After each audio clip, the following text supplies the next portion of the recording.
23ஆம் புலிகேசி படத்தில் நடிகர் வடிவேல் ஒரு காட்சியில் தூது வந்த புறாவை சமைத்து சாப்பிட்டுவிட அதைத் தொடர்ந்து எதிர் நாட்டு மன்னன் போருக்கு வருவதை அறிந்த நடிகர் வடிவேல் புறாவிற்கு அக்கப்போரா என்று அமைச்சரிடம் கேட்பார். அதுபோன்ற ஒரு சுவாரஸ்யமான சம்பவம் கோபியில் நடைபெற்றது.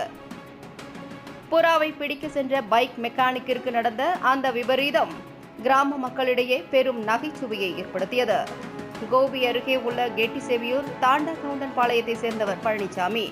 இவரது 20 வயதான மகன் மகேஷ் பைக் மெக்கானிக்காக வேலை செய்து வருகிறார். மகேஷும் அவரது நண்பர்களும் இரவு நேரங்களில் கிணற்றுக்குள் தங்கியிருக்கும் புறாவை பிடிப்பதை வாடிக்கையாக வைத்திருந்துள்ளனர்.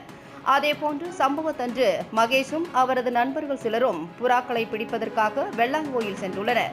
நண்பர்கள் அருகிலுள்ள கடைக்கு சென்றபோது ஈஸ்வரன் கோயில் வீதியில் இருந்த கிணற்றின் அருகே இருந்த மகேஷ் கிணற்றுக்குள் இருந்த புறாக்களை பிடிப்பதற்காக மரக்கிளையை பிடித்து கிணற்றுக்குள் இறங்கியுள்ளார். பாதி தூரம் சென்றபோது கிளை உடைந்து விடவே மகேஷ் கிணற்றுக்குள் தவறி விழுந்தார்.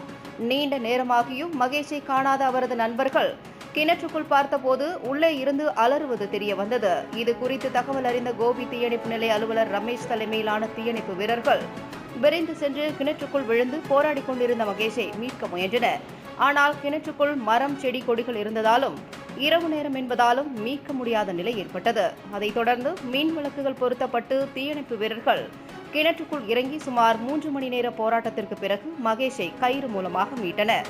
புறாவை பிடிக்கச் சென்ற வாலிபர் கிணற்றுக்குள் தவறி விழுந்த சம்பவம் பரபரப்பை ஏற்படுத்தினாலும் அவரை பத்திரமாக மீட்ட தீயணைப்பு துறையினரை கிராம மக்கள் பாராட்டினர்.